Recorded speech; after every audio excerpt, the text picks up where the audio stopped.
Hello and welcome to a new episode. I'm Celeste and this is a show about my knitting life.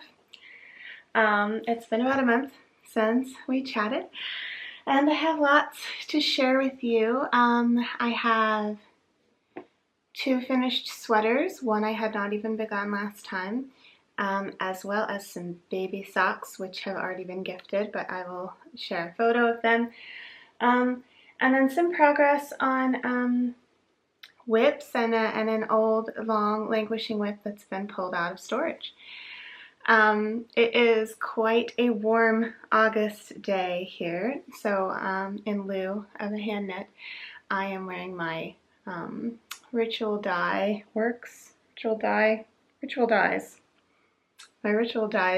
t-shirt, which just has this like absolutely stunning illustration on it, as well as my Kestrel scrunchie, which I knit up in Quince & Co. Kestrel a few years ago.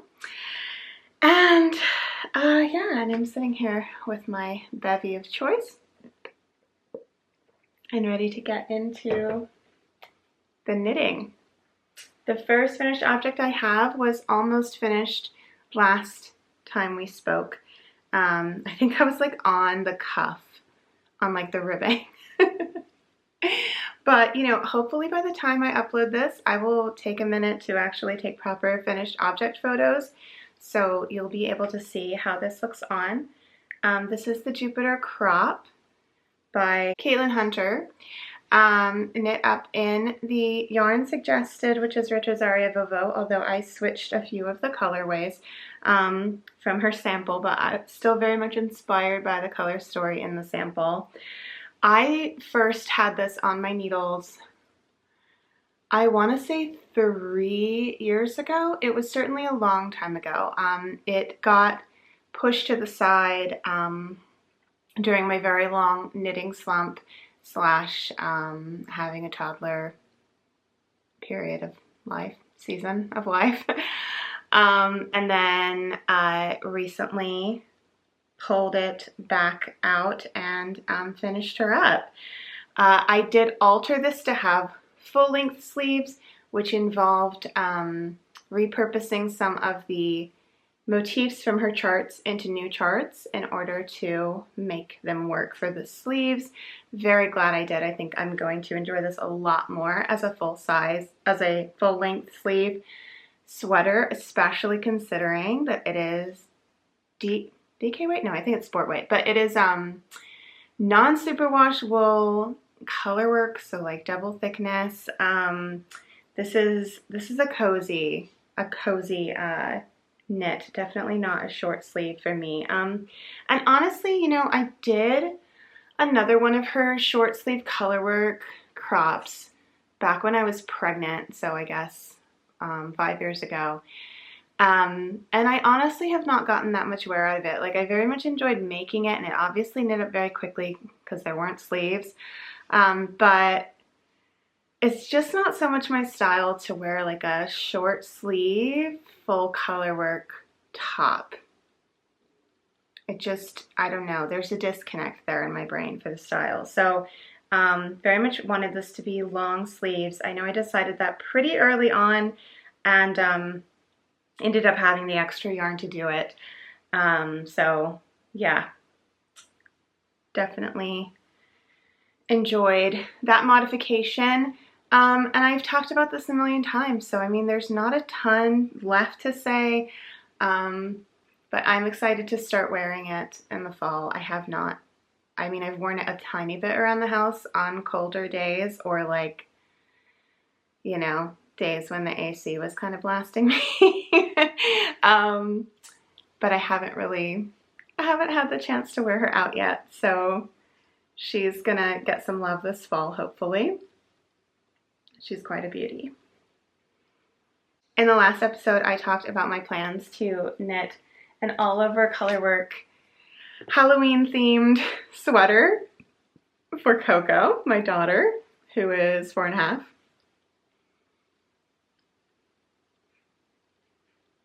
And that has happened. Oh my gosh, it smells so good. I just took this off the blocky mat and I had blocked it with Tuft Woolens Campfire S'more Wool Wash. Whew, mwah, smells so incredible. Okay, so much to talk about with this one. I'm gonna try to take my time and see where we, see if I remember everything I wanted to share. Okay, so this started with me wanting to make her a sweater with an existing pattern called the Halloween Heart, or the mini Halloween Heart, I can't remember. And she, when I told her about it, she kind of started making requests for other motifs that were not included in the pattern.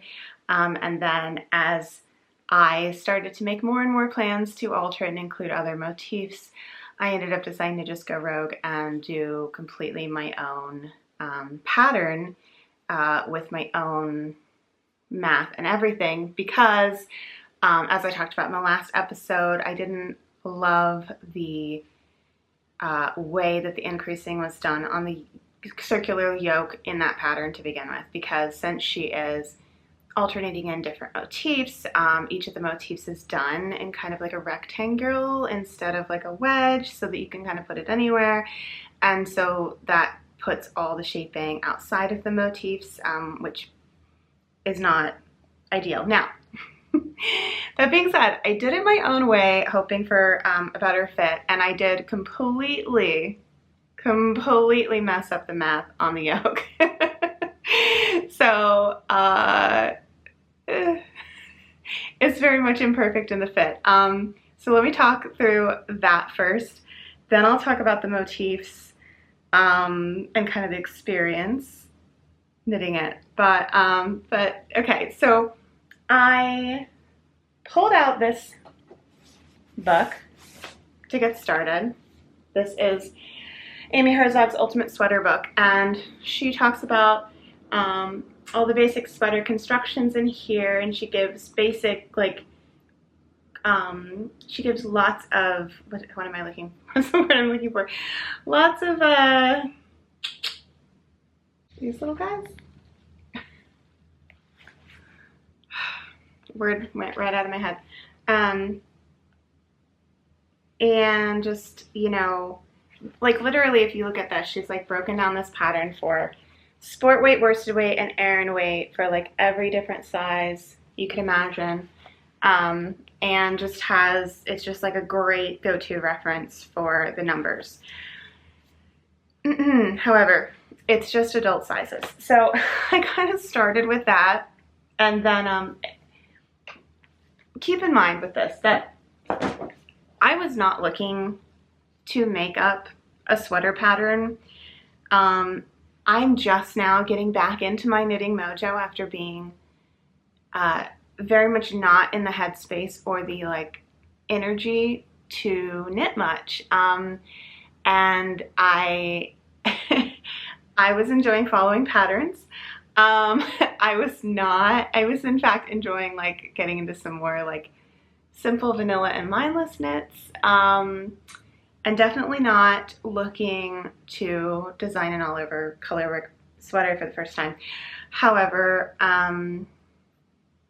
when my daughter asks me so sweetly for something that she wants, I just want to make her dreams come true, because nothing makes me happier in the world than that. So I went into this, and as soon as I kind of stalled out, realizing that like the numbers I thought would be in Amy Herzog's book weren't in there, I kind of like took a day and I was like, oh boy, because at this point I had like sketched up my charts for the color work, and I was actually starting to get a little bit excited. Like I was dreading getting started, then I kind of sketched up my charts and I was getting excited, and then I kind of hit that stall and I didn't want to lose momentum. So I decided to enlist ChatGPT, and I asked ChatGPT to figure out the numbers for me, and then it seemed like they had done that correctly. But once I got through the yoke and went to separate for the sleeves and the body, I realized that that wasn't gonna work. And what I ended up having to do to save it was cast on a lot more in the underarm, and you can see this sort of excess fabric here in the underarm. So basically my yoke stitch count was not big enough around by the time I got to the bottom of the yoke for what I needed the sleeves and the body to be, especially if I was going to keep this chart, which at this point I think it's 28 inches wide, which is pretty wide chart, which was another way that I made this harder on myself than it needed to be. Anyway, Coco tried on this sweater pre-blocking and it seemed fine. She didn't complain of, it didn't seem like it was shifting all around or like it was particularly ill-fitting, and it looked fine in her, so I think it's fine. If I make her another sweater that I'm making up entirely, I will probably take the time to do the math properly myself, because I definitely didn't save myself any headaches by trying to outsource that to AI. I just created headaches for myself. So, oh well. Anyway, so that's the story with the messed up maths. I did decide to knit this with my yarn held double for DK weight sweater. I basically just like did a lot of drawing of the motifs I wanted and sketching them out and trying to figure out how small or how big can they be and still kind of come across, and then look at like what stitch counts I would need to make all of those work and include all the motifs I wanted. Coco was very insistent on witches on brooms. That was the big thing. So my ghosts are a variation on the ghosts from the original Halloween heart pattern. My pumpkins are a variation on another knitted sweater I saw, although I didn't purchase this one. I just kind of like looked at what they looked like and kind of sketched it myself, but the design with the different pumpkin sections is inspired by another pattern, which I think I can't remember what it's called off the top of my head, but on my Ravelry page I have given credit and named it.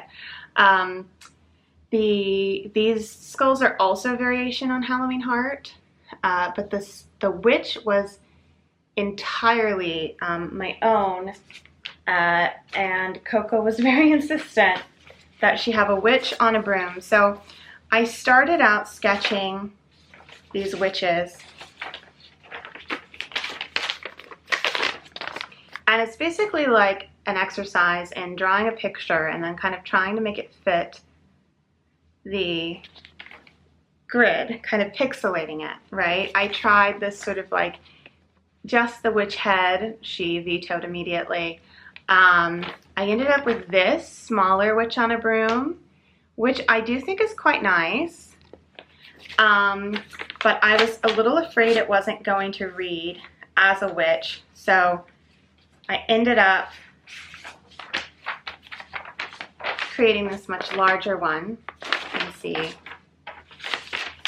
comparison. So she has a lot more detail, and in retrospect, after knitting it, I probably would have gone with the smaller one, to be honest. She would have been more in line with the sizing of the other motifs, and then I would have had room at the bottom for another bit of black. I would have done this spider that I sketched out. Coco did request a spider, but there ended up not being room for the spider because the witch was so big. I felt like the witch was the priority. That was what mattered the most to her. And I really wanted to make sure that the witch was coming across as a witch to her and that it didn't look, you know, like a blob. And she can be pretty particular, and her loving it was the most important thing. So that's where we ended up here. But in retrospect, I do think the smaller one would have still read as a witch. I could have included the spider, which she did want, but she doesn't mind that much not having. But also, more importantly, it would have been more enjoyable to knit because this section was so not fun to knit. I forgot how much I hate color work with long irregular repeats. When you're doing something like the ghosts, you're repeating what you're doing, you know, you're like 1 3 2 3 1 3 2 3 1 3 2 3. You get into this rhythm. These witches are 28 stitch repeat. I mean, it's all a 28 stitch repeat, but you know, for the ghosts it's like 2 of them across the 28 stitches, right? But the witches are completely asymmetrical. Like the pumpkin is symmetrical, right? So you do one thing and then you do the opposite on the other side of the repeat. So it's still got a rhythm to it. The witches are fully asymmetrical, 28 stitches wide, and they have these huge long floats, which I mitigated to some extent by putting these bats flying in the air, which have the benefit of looking cute. Both Coco and Ryan point to the bats in the air as one of their favorite parts of the whole sweater.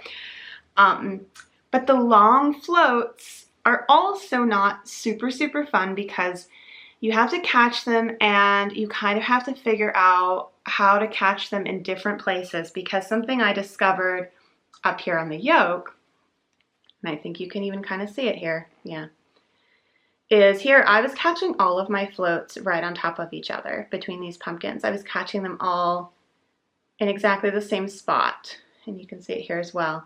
And what that started to do was create this strain where, I mean, it's basically this column of stitches, that one column of stitches kind of has too much strain on it, and it creates an uneven appearance. I just didn't really know. Like, I guess in retrospect, I've noticed that when you catch floats, you kind of don't always catch them in exactly the same place. But honestly, I haven't done that much color work that involved a ton of catching long floats, because I tend to go for the shorter repeats and the rhythmic color work, and that tends to be what people design because that's what's more enjoyable to knit. So here I had a lot of really long floats that needed to be caught, and by the time I got to the witches, I had noticed what it did in the pumpkin section. So I remedied it by just never catching floats right on top of each other. But that added an additional thing that isn't particularly rhythmic to do as you're going through a knitting. You're doing this 28 stitch repeat and you're figuring out where you're going to catch your float, and every round you're having to like look and make a decision about where to catch the float that's not right on top of the other float. So it's just not the most enjoyable experience. There were parts of this that were quite enjoyable, and I'm really glad I made it because it has gotten the seal of approval from Coco. It has been named her favorite thing I've ever made her. She is very excited about it, and that, you know, just makes my heart soar. That's worth everything. So that's how I got myself into this mess, and it's all worth it in the end. The other strange thing that happened with this sweater, you can see right here where the purple yarn is a little bit white, and that's in a couple places throughout the sweater. It did not look like that until after I blocked it. So I think there must have been something on the yarn base that kept the dye from penetrating fully in like a couple spots, and then it must have come off when I gave this a really long soak, because since the yoke was really more narrow than it should have been, I ended up like stretching it with blocking wires to really kind of like help reshape it. So I gave it a really long soak in hot water and let it get completely cool to the touch. And I feel like maybe that loosened whatever was on this yarn that had kept the dye from fully penetrating in those spots. So there's another one right here, right there. It's not a big deal. If it bothered me, I think I would go in and just duplicate stitch a little, but it doesn't really bother me. And other than that, I mean, this was an absolute joy.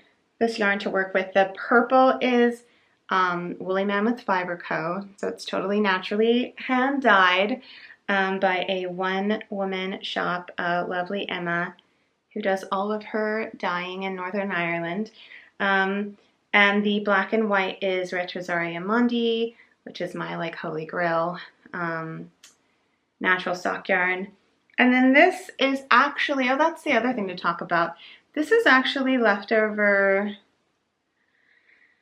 I want to say it's worsted weight. It's something from Points & Co. that I used a while ago when I made a stuffed pumpkin stuffy for Coco. I was thinking of using this like caramel colored Mondi leftovers that I had from those socks that I shared on last episode, but it felt like I was going to end up in a really bad game of yarn chicken, and I didn't want to end up in that game. So I ended up just going this way, and even though it's a different weight, I think it worked out fine. I would not recommend doing a lighter weight yarn as the pop for your color work, but I think because the motif was what was in the heavier weight, so it's a worsted on a DK background, and also it was just for small sections, I think it worked out fine. And in fact, it probably helped me out by giving a little bit of extra space to this yoke that I had knit at too small of a stitch count. So, yay. What else? Anything else to talk about? I got lazy and I didn't do the ribbing in a smaller needle. I just honestly could not be bothered. But I did do tubular cast-offs. I did a folded over collar, and yeah, and I'm glad it's done. I'm glad it's done. It was a joy. There were periods of making this that were a joy. I was honestly really dreading starting, and then when I started to get into planning the motifs, it started to be really fun. And then when I started to see it come to life, it started to be really fun. And then the witches were really the only slog in terms of the actual knitting of the project. So yeah, there you have it. So my final finished object, I'm just gonna have to share a picture with you. A coworker of mine is having a baby any day now, and I made some baby socks, which I have already gifted. I used the recipe that was the best fitting sock for Coco when she was a baby. I made a lot of socks for her, and this was the recipe that was the best fitting. And I put all the details on my Ravelry project page. By the way, Ravelry and Instagram, linked in the doobly-doo, if you don't know. So if you are interested in making your own baby socks and you want to know my counts and my shaping and just my recipe, it's all in there. I found it was the best fitting sock for Coco. I did a lot of Fish Lips Kiss heels when I knit socks for her in advance, but this one, which had a heel flap and gusset, definitely did a better job of staying on her foot, which you probably know if you have any experience with babies can be a challenge with baby socks. So yeah. And I mean, I guess this is kind of like a mini pattern design because I like made it up. I sketched out that little, I mean, I didn't invent it. I've seen this sort of, I call it like a laurel wreath. But that sort of motif, I've seen very similar ones on, you know, many things, and I just kind of like sketched up what it would look like in a 4-stitch repeat. I think it ended up being 4 stitches. I was sketching up a few little ideas. I wanted to use my leftover, well, not my leftover, but basically I have tons of Mondi in my stash because I use it for everything. So I just keep it on hand. And I had some leftover green and yellow from knitting this little stuffed bee that I made for Coco a while ago. And the baby is, the sex of the baby is a surprise. So I wanted something unisex. So I was sketching up some different ideas, but everything I thought of seemed to be like too girly, like daisies with the yellow or like hearts or something. And then I ended up just going with this. I have another coworker who is pregnant, who I want to make some socks for as well. I think her shower's in a few weeks, I can't remember. But I'm probably gonna do like little ducks with the yellow. I'm thinking of doing a similar sock to this one, but with little ducks maybe. Just a fun little colorwork motif I think makes them like extra special, and certainly a little bit more fun for me to knit, and just a little bit of like working that design side of my brain, while at the same time not as big an undertaking as the spooky pooky, which is what I've been calling the Halloween sweater, the spooky pooky. Yeah, so those are my finished objects, and I have some cool whips to share with you. So the first one is something you've seen before. I completed the yoke on my Azor, and I went ahead and blocked it. Now, this was such a gamble and such an experiment, and I think I lost a few years off my life doing it. I had this idea of a low contrast colorwork yoke and selected these colors. I talked about this a bit in my last episode. And as I was knitting my swatch, which is up here, I tried it with a few different contrast colors, a few different options, all of which were low contrast-ish. And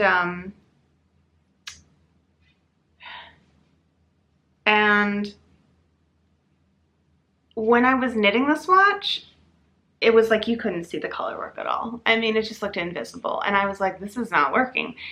And after I blocked the swatch, magically it appeared. It just appeared out of nowhere. It was truly magical. I couldn't believe my eyes. I was like, this looks nothing like it did when I was knitting it up. So I tried to have faith that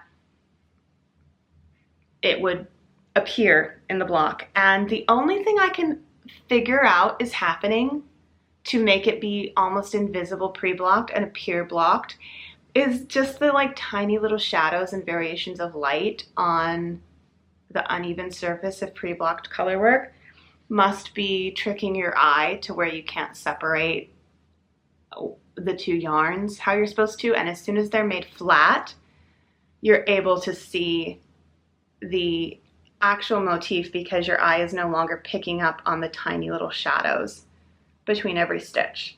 That is my scientific hypothesis.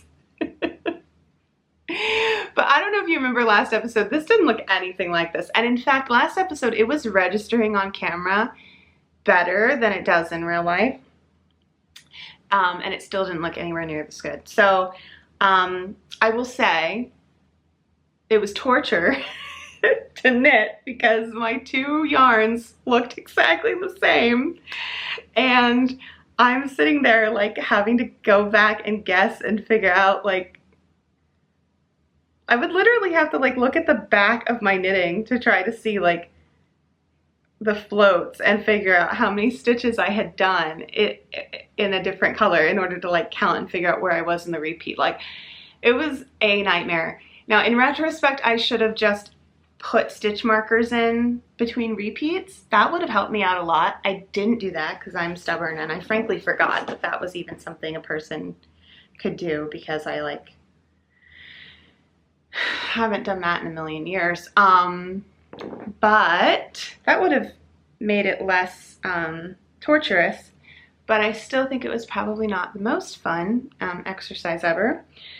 But yeah, by the time I finished the yoke, I was like, I cannot go on with this sweater until I block it and see like if this is a disaster or if it is going to magically appear like it did on the swatch. So I put it on this, what do you call it, barber's stuff, which, by the way, literally no one had told me about this. I just found out about this. I don't know. Were we all using this years ago when no one mentioned? Because it rules. It rules so hard. But yeah, so I went ahead and I blocked this mid-project, and oh boy, is it pretty. It's a pretty girl. So I'm super psyched. My gamble paid off. I think it's going to be one of my favorite sweaters. Once I get her back on the needles and bust out those sleeves and that body, just tons and tons of stockinette in fingering weight yarn. So I should be done with this in a couple years.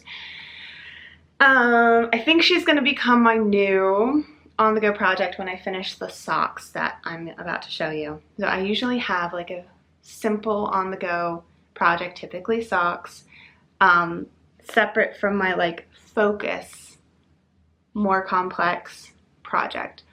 And since she's going to be all stockinette, I think I'm going to sub her in when I'm done with these socks, and that'll hopefully help me to bust out the rest of this. I'm knitting her in Drops Flora, which is an alpaca wool blend, and it's quite soft and drapey. I did read in this Ultimate Sweater book that is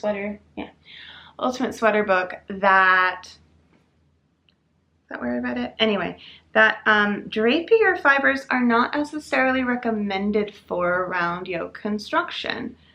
That round yoke construction benefits from having more structure, which makes sense.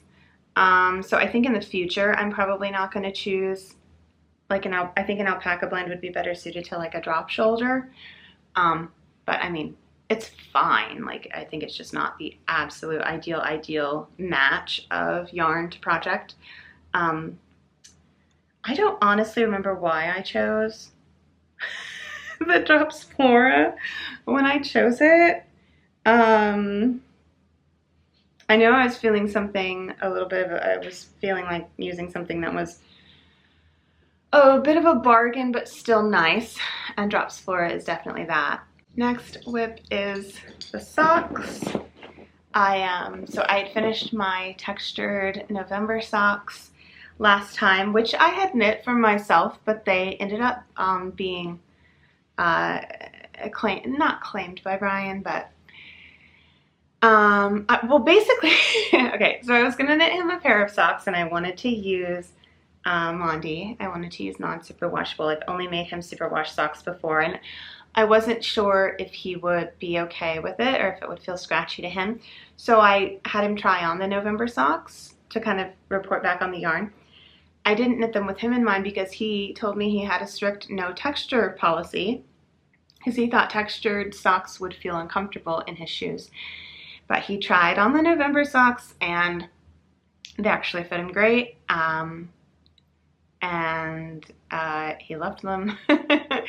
So I said, I want you to have them. And he was like, are you sure? And I was like, yes, I have been, wanting to knit you up more socks. You wear my hand knit socks almost every day. You get more wear out of them than I do. You love them. Like, I want you to have them.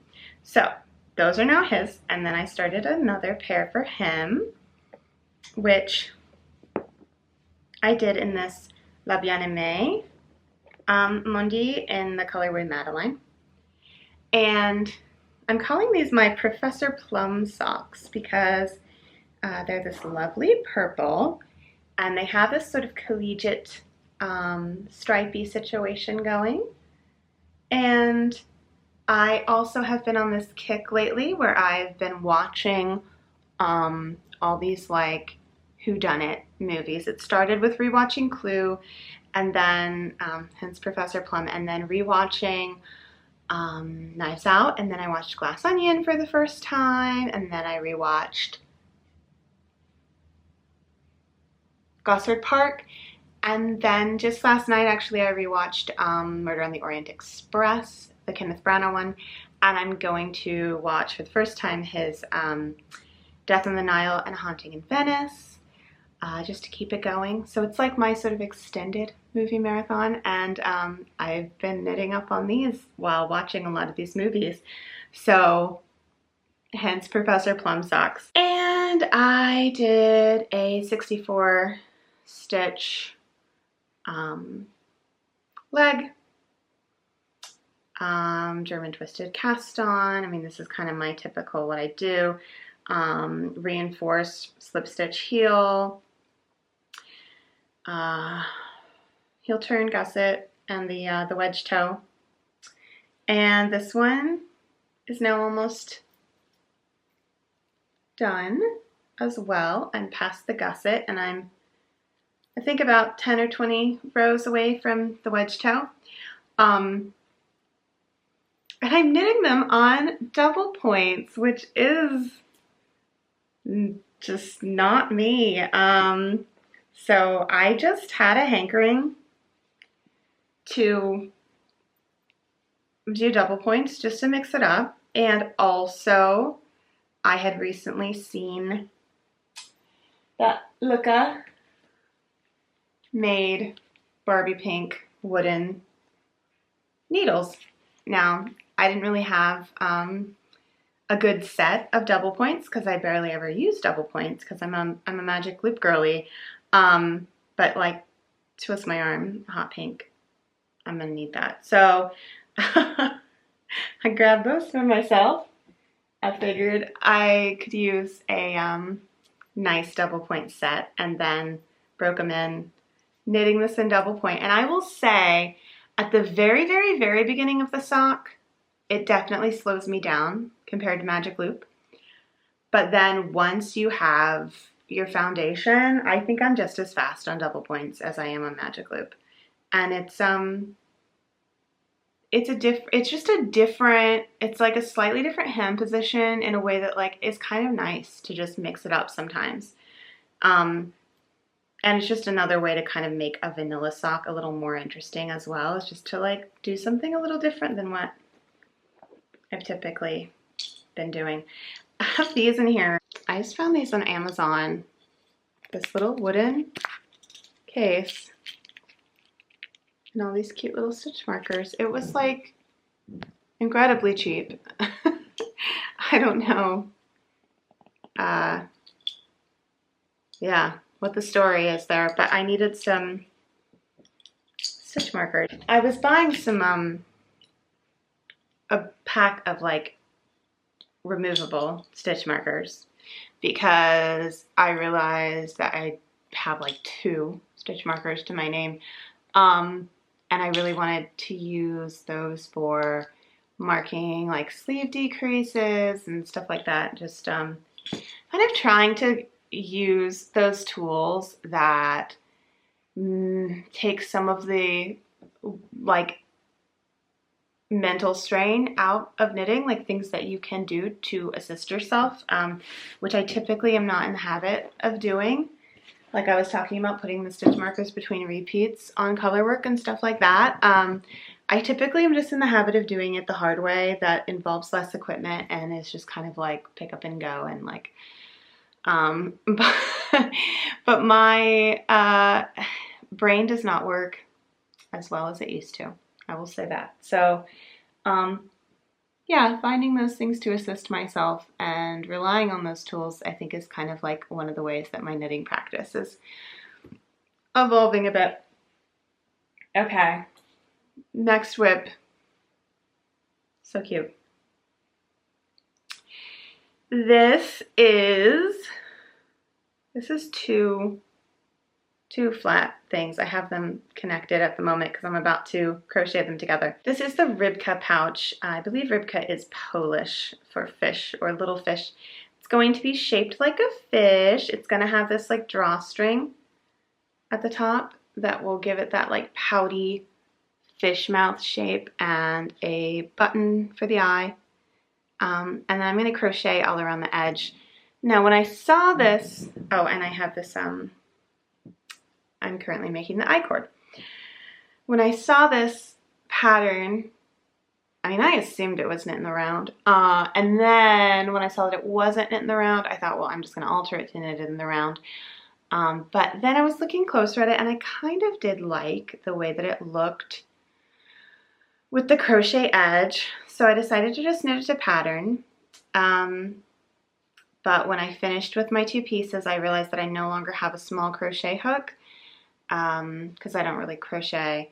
So, so I ordered one of those. It's supposed to come today, I think, and I'll be able to finish this up. And in the meantime, I'm just working on this little I-cord, which I just pulled straight off the needle.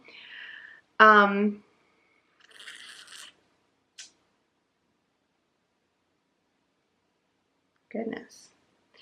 But yeah, so the instructions don't really tell, oh wait, this is the,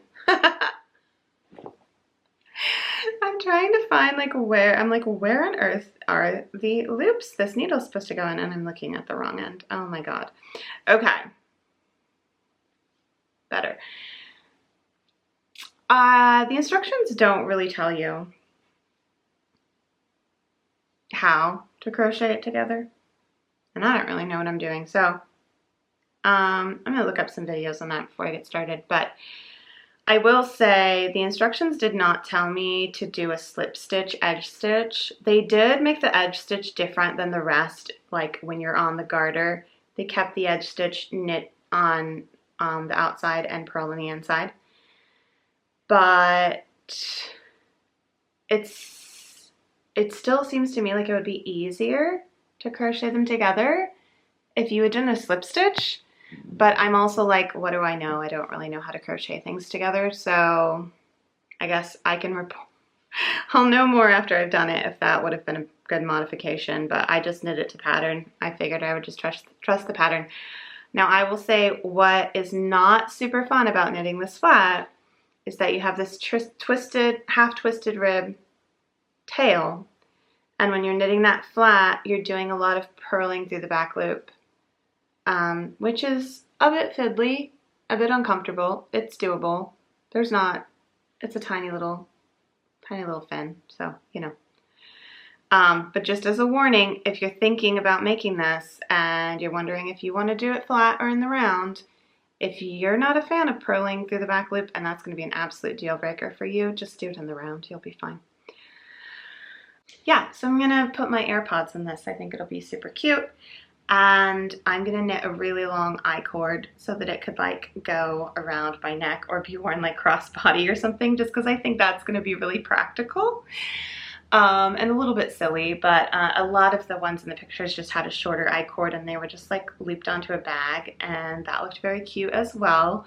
But I kind of want this to be a little more practical, and honestly Coco will probably steal it from me anyway.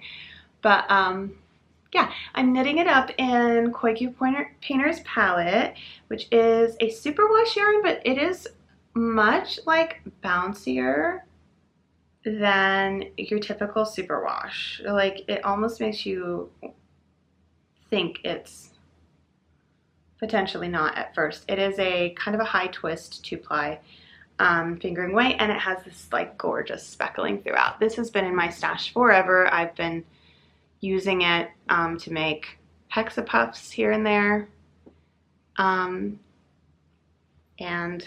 I just thought it would be perfect for a little fish because it just reminds me of like those little rainbow scales.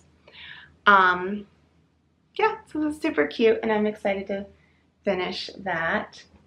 And my final whip is that I pulled out my Cozy Memories blanket again.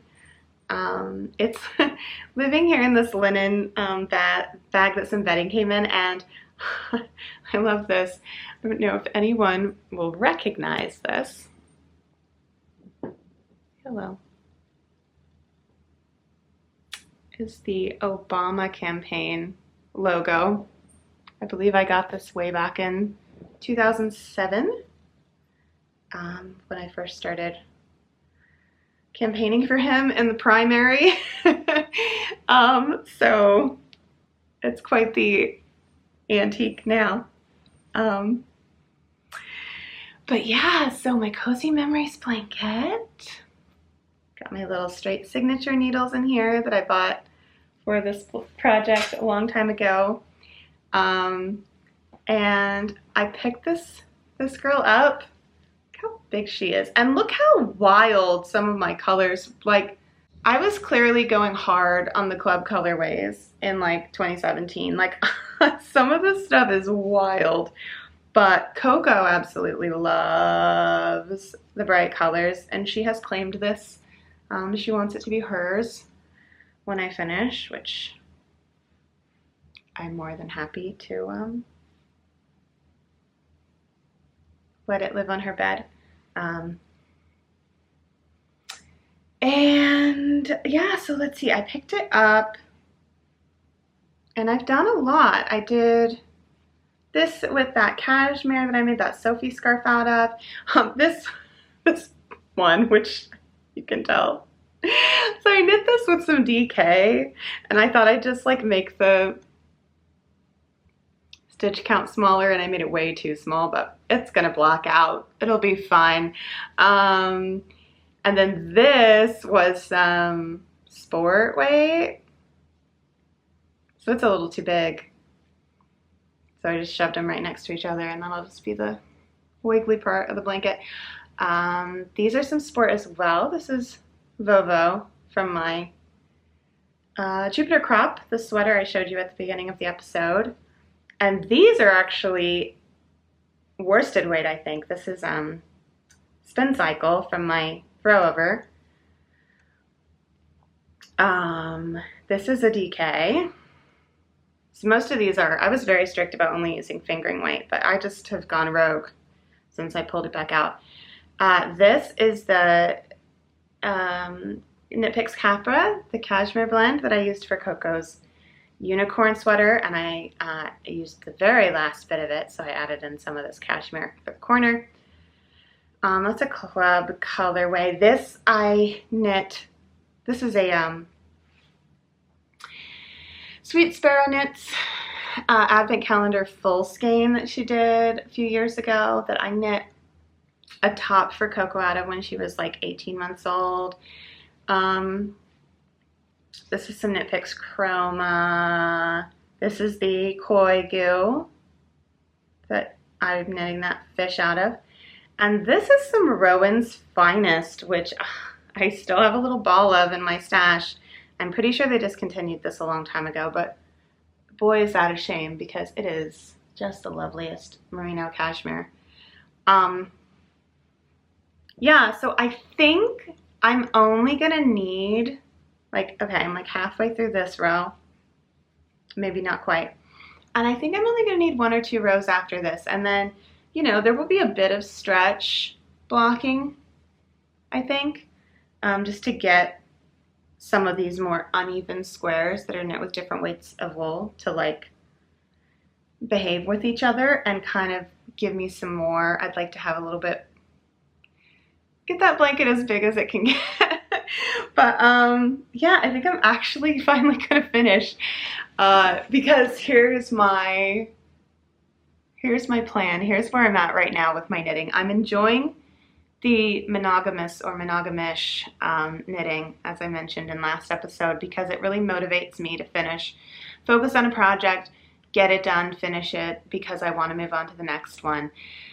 So I've got my project of focus, and then I have my on the go, which is something that can be mindless and I can knit on in social situations, and that's usually a sock. It'll be my Azor when I finish my Professor Plum socks. And then this is a new category, which is my bedroom knitting. So I've been keeping this next to my bed, and at the end of the day, when I want to like knit a little in bed before I go to sleep, or when I wake up and I want to knit a little with my coffee in bed, this is what I knit on. And what's nice about having dedicated bedroom knitting is I'm not ever finding myself stuck up there without knitting because I've taken it downstairs. And I don't have to like look for my knitting and go, oh, it's upstairs, it's by my bed. Like I'm not moving stuff back and forth. I have it kind of confined. This is the knitting that happens in this space, and this is the knitting that happens in this space, right? So I kind of have my focused knitting I tend to work on here at my desk. My on-the-go knitting I tend to work on out of home and if I'm watching TV. And then this is my bedroom knitting. So it's kind of like assigned to these places and these situations. And that's been like working really well for me. It's been keeping things streamlined. I don't have too many whips at once. They have enough to kind of keep it interesting. And my project is always very suited for the occasion. So when it's the end of the day, this is kind of the ideal thing to work on. For one thing, it's cozy to sit with it on me. It's relatively mindless, which is nice for the end of the day before bed. And it's also something where I can just knit a little bit on it. I don't have to complete a square. I can just knit a little bit and set it aside. And I don't find myself like pushing to stay up later to finish something the way that I will if I'm knitting on like my sweater in bed or something and I'm like, oh, let me just finish the sleeve, and then I like stay up too late. Because this doesn't feel like something I'm going to finish anytime soon, it feels like this ongoing project. In my mind, it's easy to just knit a few rows and set it down and not be worried about how much I'm accomplishing in any given sitting. And because of that, I've actually gotten a ton done since I picked it up just a few weeks ago, and I've done 3, 4, 5, 6, 7, 8, 9, 10, 11, 12 squares. And each of these squares takes at least an hour, I would say, to knit. So yeah, it's exciting to think that I might actually finish this dang thing. And then I'm going to move on to pulling my beekeeper's quilt out of hibernation and have that be my new bedroom knitting when I'm done with this. And I think that'll be perfect bedroom knitting as well, because if you don't know, that's a project that has all these little, they're called hexapuffs, they're little hexagonal like pillows, and you stuff them with polyfill, and then you end up connecting them all together and it makes this nice big puffy blanket. And that's not the best like on the go project, because like you kind of need to have like your polyfill there and your tapestry needle, and just like it's sort of it's a project where you kind of like have all this junk that you need that's part of it versus just like your knitting and your needles. So having that be a like in one place project I think is going to be ideal. And I think much like this, it's going to be the kind of thing where it's easy to pick up and put down and think of it as like a very long-term project. And I'm excited to pull that out of hibernation as well, and maybe eventually actually finish it. And then I'll have some blankets, which is exciting, because I basically only have, the only blanket I've made that I have is Coco's baby blanket, which I have hanging up in a place of honor, draped over this ladder on the wall right here, and it's lovely, but it's decorative. It's not really big enough to be something you cozy up with. And this could potentially be more of a lap blanket. So anyway, this is a real blast from the past, which is fun.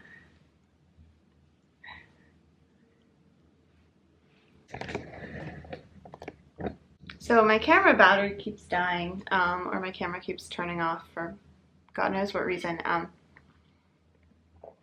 I keep having to restart. So I have no idea how long we've been going, since timestamp is useless. But I'm just gonna say we have time for a quick chit chat, because I would like to do one. I feel like we need to catch up. And I've got my little I-cord I can knit on here, and yeah. So we are moving into fall, and it's exciting. Coco started back at school this past week. It's her second year of preschool, and she goes to a school that is just a block away from us, a block or two away. So we walk there every morning, which is just such a lovely way to start the day. Feel so privileged to have a good magnet school right next to me and to have been able to get her into it. We have this lottery system, so we really wanted her to go there. And yeah, it's just lovely.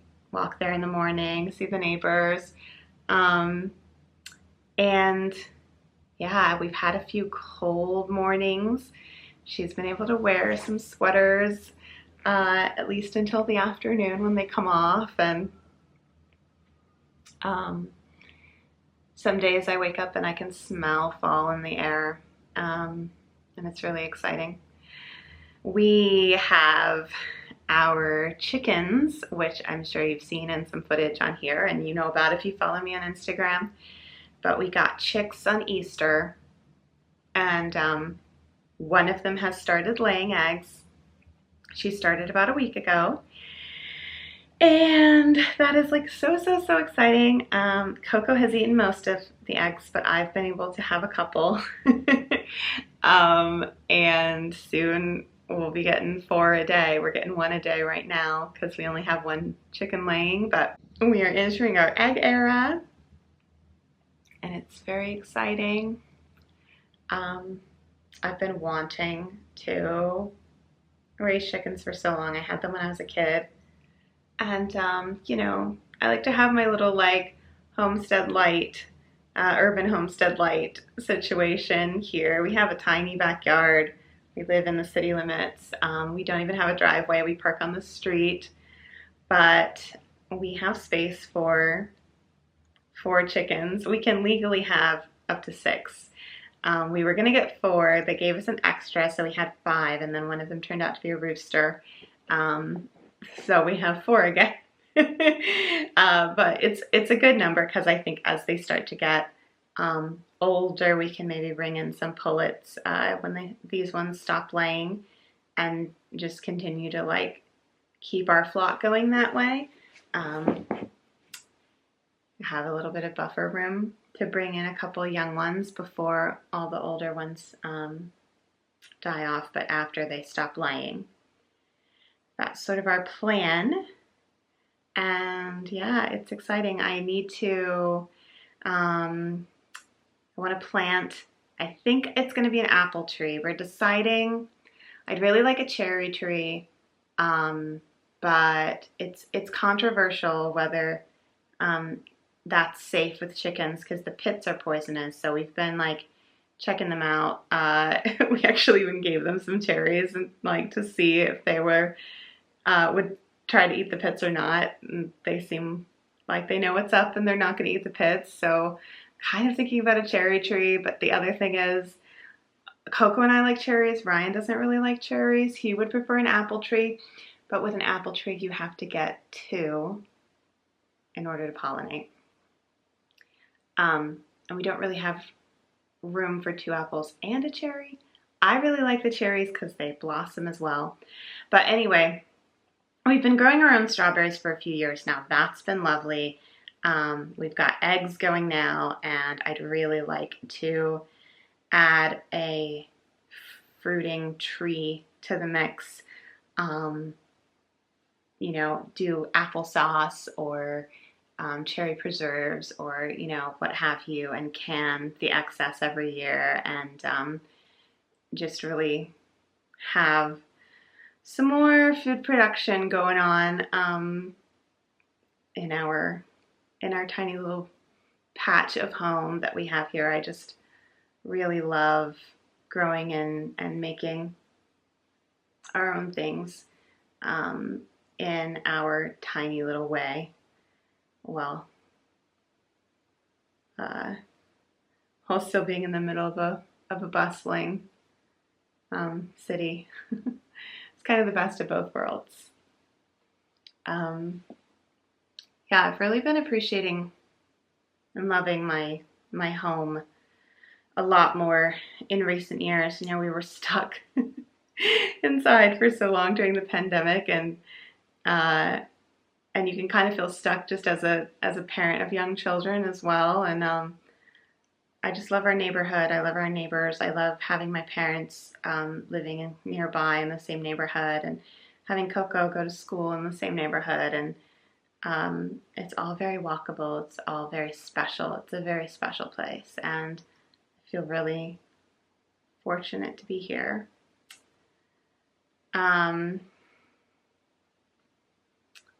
Coco's going to start back at ballet in a few weeks. She had her first ballet recital this past spring, which was very exciting. And she's going to be 5 in November. Oh my gosh. So wild. We got Halloween coming up. She has been changing her mind a lot on what she wants to be for Halloween. And you know, it's still a ways out. So I think as we get closer to the date, I'm going to kind of give her like a deadline of when she needs to like lock in her choice so that I can actually make the costume a reality for her. But we'll see. It'd be nice if we could do another family costume. That's what we've done every year. But depending on what she wants to be, there may or may not be costumes for Ryan and I that make sense with it. Last year she was Danny from Hocus Pocus, and she had a little witch costume, and Ryan was Billy Butcherson and I was Binks. And the year before that she was Kiki from Kiki's Delivery Service, Daddy was Tombo, and I was Gigi. So I got to be a black cat 2 years in a row, which was super simple and nice and comfy. And then the year before that, she was Vampirina, but like the Vampirina from the books, so more ballerina. She had a little black tutu, and we were her vampire parents, and everything was black and purple. Purple's her favorite color. And then the year before that was COVID, so we just have pictures. We didn't do anything, but she was Dorothy from The Wizard of Oz, and I was the Wicked Witch. And for the picture, Daddy was the Dark Side of the Moon record. So that was really cute. Yeah, Halloween. I'm so excited. I actually think I might make some decorations this year. I pretty much never like get it together to do that. But I've been really wanting to do a scarecrow, like a homemade proper scarecrow, possibly even with a pumpkin head. And I also really like the idea of doing maybe some ghosts, just some simple ghosts hanging from our tree would be nice. We have a big tree out front. But I also like the idea of like some paper mache skeletons a la the skeleton tree in Nightmare Before Christmas. That might be fun. By the way, Sally from Nightmare Before Christmas is one of the contenders Coco has mentioned wanting to be. So if we do that, Daddy will probably be Jack Skellington and I will probably be Zero, going for my 3rd year of being the pet. And then her other thing she's said is Belle. And if she's Belle, I think Daddy and I are going to be Lumiere and Cogsworth, which I think would be really cute. But then I feel like there was something else she mentioned that didn't necessarily have good family costumes. I can't remember what it was.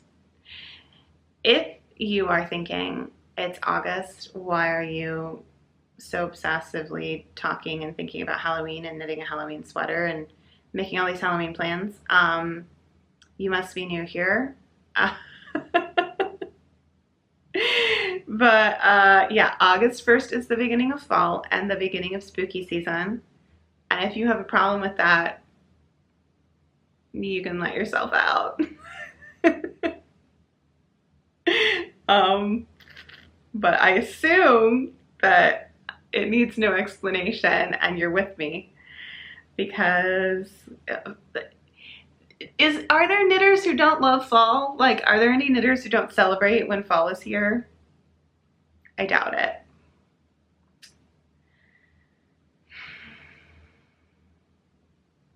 Have anything else to talk about? I think I bought some yarn that I never showed you. but I'll just show you next time. We'll do a stash enhancement and I can talk about like some plans. As far as what's coming up in my knitting, I'm either gonna make a Stockholm sweater or the Pressed Flowers cardi next, and I need to swatch and decide what feels like it's catching my fancy. But that's gonna be my next focus. And yeah, this is just kind of my little palette cleanser after finishing my Spooky Pooky before I move on to the next main project. All right, well, I guess I'm gonna let you go. Thank you for spending some time with me talking about knitting. I hope that wherever you are getting to make something, whether that's something with yarn, something without yarn, or even just making memories. And I will catch you back here maybe in another month or so. Thanks for watching.